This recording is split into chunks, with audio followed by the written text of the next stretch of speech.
കഴിഞ്ഞ കുറേ ദിവസങ്ങളായി നമ്മൾ നിരന്തരമായി കേൾക്കുന്ന വാർത്തകളാണ് പാമ്പ് കടിയേറ്റുള്ള മരണവാർത്തകൾ. നമ്മുടെ കേരളത്തിൽ മാത്രം നിരവധി ആളുകളാണ് ഇത്തരത്തിൽ പാമ്പ് കടിയേറ്റ് മരണപ്പെട്ടത്. അതിൽ മരണപ്പെടുന്നവരിൽ കൊച്ചു കുട്ടികൾ പോലും ഉണ്ട് എന്നുള്ളതാണ്. പിഞ്ചു മക്കളാണ് അത്തരത്തിൽ മരണപ്പെട്ടു പോകുന്നത്. നമുക്കറിയാം, ഓമനിച്ച് താലോലിച്ച് പോറ്റി വളർത്തിയ തങ്ങളുടെ കുഞ്ഞു മക്കളൊക്കെ ഇത്തരത്തിൽ മരണപ്പെട്ടു പോവുക എന്ന് പറയുന്നത് അതൊരു മാതാപിതാക്കളെ സംബന്ധിച്ച് ആർക്കും ഒരിക്കലും സഹിക്കാൻ കഴിയുന്നൊരു കാര്യമല്ല. ഏതാനും ദിവസങ്ങൾക്ക് മുമ്പ് നമ്മുടെ ഈ കേരളത്തിൽ ഒരു കുട്ടി മരണപ്പെട്ട സമയത്ത്, ഇത്തരത്തിൽ പാമ്പ് കടിയേറ്റ് മരണപ്പെട്ട സമയത്ത്, ആ കുട്ടിയുടെ മാതാവ് തൻ്റെ ആ ഒരു കുഞ്ഞിൻ്റെ മൃതദേഹത്തിനരികിൽ വെച്ചുകൊണ്ട് പൊട്ടിക്കരയുന്ന, സങ്കടപ്പെടുന്ന, വാവിട്ട് നിലവിളിക്കുന്ന ഒരു കാഴ്ച കണ്ണീരോടുകൂടിയല്ലാതെ കാണാൻ കഴിയില്ല.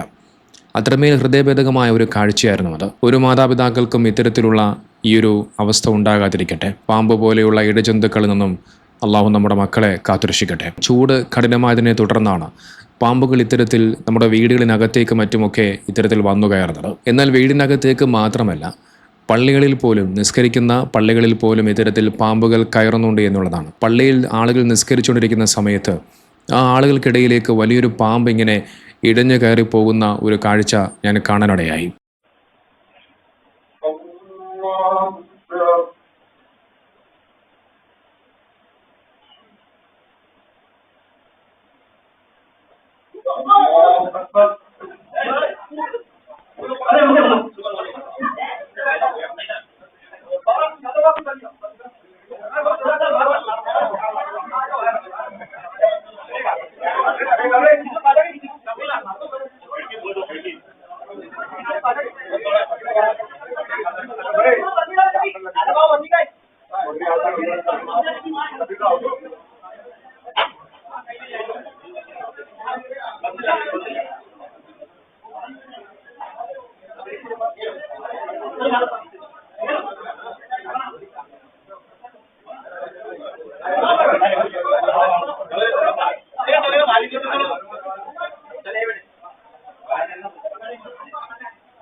കണ്ടില്ലേ, നിസ്കാര സമയത്താണ് ഇത്തരത്തിലൊരു പാമ്പ് ഇങ്ങനെ ഓടി ആ പള്ളിക്കകത്തേക്ക് വരുന്നത്. ഭാഗ്യത്തിന് ഒന്നും തന്നെ സംഭവിച്ചില്ല.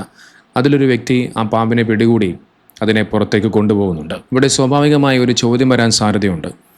ഇത്തരത്തിൽ നിസ്കാര സമയത്ത്, ഈ നിസ്കാരത്തിനിടയിൽ പാമ്പ് വരുന്ന സമയത്ത് ആ നിസ്കാരത്തെ മുറിച്ചുകൊണ്ട് പാമ്പിനെ പിടികൂടാൻ സാധിക്കുമോ എന്നുള്ള ഒരു ചോദ്യം വന്നേക്കാം. നോക്കൂ, നിസ്കാരത്തിനിടയിൽ പാമ്പോ മറ്റ് അപകടകാരികളായ ഇഴജന്തുക്കളോ വന്നു കഴിഞ്ഞാൽ, ജീവന് ഭീഷണിയുണ്ട് എന്നറിഞ്ഞു കഴിഞ്ഞാൽ അവയെ കൊല്ലുകയോ അല്ലെങ്കിൽ അവിടെ നിന്ന് മാറി നിൽക്കുകയോ ചെയ്യാമെന്നതാണ് ഇസ്ലാമിക കർമ്മശാസ്ത്രം പഠിപ്പിക്കുന്നത്. നോക്കൂ, മനുഷ്യന്റെ ജീവൻ രക്ഷിക്കുക എന്നതിനാണ് ഇസ്ലാം എപ്പോഴും പ്രഥമ പരിഗണന നൽകുന്നത്. നോക്കൂ, അബൂദാവൂദിലും തിർമിദിയിലും റിപ്പോർട്ട് ചെയ്യുന്ന ഒരു ഹദീസിൽ കാണാം, പ്രവാചകർ മുഹമ്മദ് നബി സല്ലല്ലാഹു അലൈഹി വസല്ലം തങ്ങൾ പറയുന്നുണ്ട്, നിസ്കാരത്തിലാണെങ്കിലും രണ്ടു കറുത്ത ജീവികളെ, അതിലൊന്ന് പാമ്പും മറ്റൊന്ന് തേളുമാണ്, അതിനെ കണ്ടു കഴിഞ്ഞാൽ നിങ്ങൾ കൊന്നുകളയുക. ഇത് അപകടകാരികളായ ജീവികളിൽ നിന്നുള്ള സംരക്ഷണത്തിന് ഇസ്ലാം നൽകുന്ന പ്രാധാന്യത്തെ കാണിക്കുകയാണ്. എന്നാൽ അതേ സമയത്ത് നിസ്കാരം മുറിയാത്ത രീതിയിൽ ചെറിയ അനക്കങ്ങൾ വഴി, ഉദാഹരണത്തിന് വടികൊണ്ടടിക്കുകയോ ചവിട്ടുകയോ ചെയ്തുകൊണ്ട് പാമ്പിനെ കൊല്ലാൻ സാധിക്കുമെങ്കിൽ അങ്ങനെയും, അല്ലെങ്കിൽ തുരത്താൻ കഴിഞ്ഞാൽ അങ്ങനെയും ചെയ്യാമെന്ന് പറയുന്നുണ്ട്.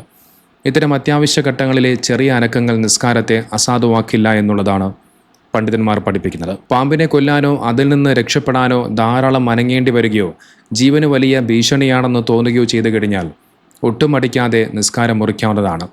ജീവൻ രക്ഷിക്കുക എന്നതാണ് അവിടെ നിർബന്ധമായ കാര്യം. സുരക്ഷിതനായ ശേഷം പിന്നീട് ഒന്നാമത് മുതൽ നിർവഹിച്ചാൽ മതിയാകുമെന്നുള്ളതാണ് ഇത്തരമൊരു വിഷയത്തെക്കുറിച്ച് ഇസ്ലാമിക പണ്ഡിതന്മാർ പഠിപ്പിച്ചു വെക്കുന്നത്. ചുരുക്കി പറഞ്ഞാൽ ഇസ്ലാമിൽ ഒരു മനുഷ്യൻ്റെ ജീവനാണ് പ്രാധാന്യം നൽകുന്നത്. നോക്കിയത് മാത്രമല്ല, ഏതാനും ദിവസങ്ങൾക്ക് മുമ്പ് കണ്ണൂരിലെ അഹമ്മദിയ എന്ന് പറയുന്ന ഒരു പള്ളിയിൽ ഇതുപോലെ ഒരു പാമ്പ് കയറുകയുണ്ടായി. പക്ഷെ അതെല്ലാം പാമ്പ് കയറിയത് ഇതുപോലെ പള്ളിക്കകത്തല്ല, നേരെ മറിച്ച് പള്ളിക്ക് പുറത്താണ് കാണാൻ സാധിച്ചത്.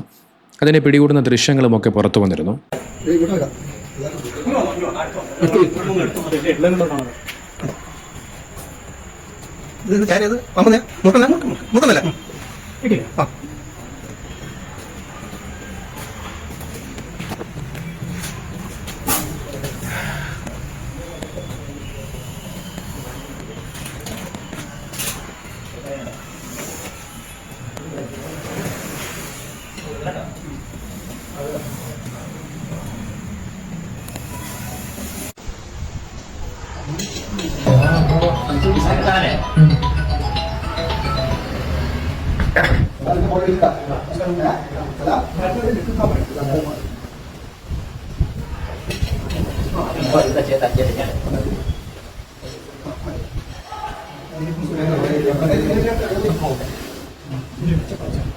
നോക്കി ഇത്തരത്തിലുള്ള പാമ്പിൻ്റെ ഭയപ്പെടുത്തുന്ന ദൃശ്യങ്ങൾ, പാമ്പ് കടിയേറ്റുള്ള മരണങ്ങൾ, ഇത്തരമൊരവസ്ഥയിലൂടെയാണ് നമ്മളെല്ലാവരും കടന്നു പോകുന്നത്. അതുകൊണ്ട് തന്നെ നാം എല്ലാവരും ഈ ഒരു കാര്യത്തെ വളരെയധികം ജാഗ്രതയോടുകൂടി കാണേണ്ടതുണ്ട്. പ്രത്യേകിച്ച് നമ്മുടെ കുഞ്ഞുമക്കളെയൊക്കെ അവർ കളിക്കുന്ന സ്ഥലങ്ങളൊക്കെ നമ്മൾ പ്രത്യേകമായി നിരീക്ഷിക്കേണ്ടതുണ്ട്. ഈ വിറകുകളും അതോടൊപ്പം മറ്റു സാധനങ്ങളുമൊക്കെ കൂട്ടിയിട്ടിരിക്കുന്ന സ്ഥലങ്ങൾ, അവിടെയൊക്കെ നമ്മളെല്ലാവരും ശ്രദ്ധയോടുകൂടി വേണം ഓരോ കാര്യങ്ങളും ചെയ്യാൻ വേണ്ടി. അതോടൊപ്പം രാത്രികളിൽ ലൈറ്റ് ഉപയോഗിച്ചുകൊണ്ട് നടക്കാൻ വേണ്ടി ശ്രമിക്കുക.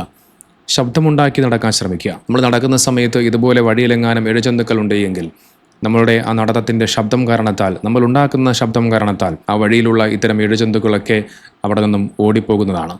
അപ്പം ഇത്തരം കാര്യങ്ങളൊക്കെ വളരെയധികം ശ്രദ്ധയോടുകൂടി വേണം നമ്മളെല്ലാവരും നോക്കിക്കാണാൻ. പിന്നെ പാമ്പ് കടി ഏറ്റുകഴിഞ്ഞാൽ പ്രധാനമായിട്ടും ചെയ്യേണ്ട കുറച്ച് കാര്യങ്ങളുണ്ട്. ആദ്യം തന്നെ ആ പാമ്പ് കടിയേറ്റ വ്യക്തിയെ ഉടൻ തന്നെ ആശുപത്രിയിൽ എത്തിക്കുക എന്നുള്ളതാണ്.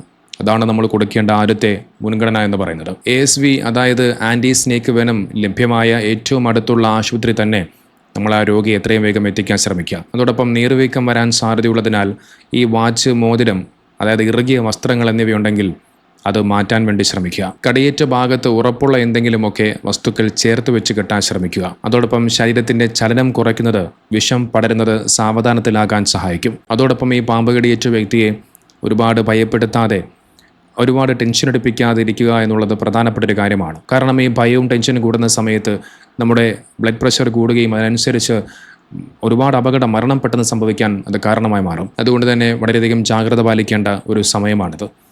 ഇത്തരം ഇഴജന്തുക്കളുടെ ഇത്തരം ആക്രമണങ്ങളിൽ നിന്നും അല്ലാഹു സുബ്ഹാനഹു വ തആല നമ്മെ എല്ലാവരെയും കാത്തുരക്ഷിക്കുമാറാകട്ടെ.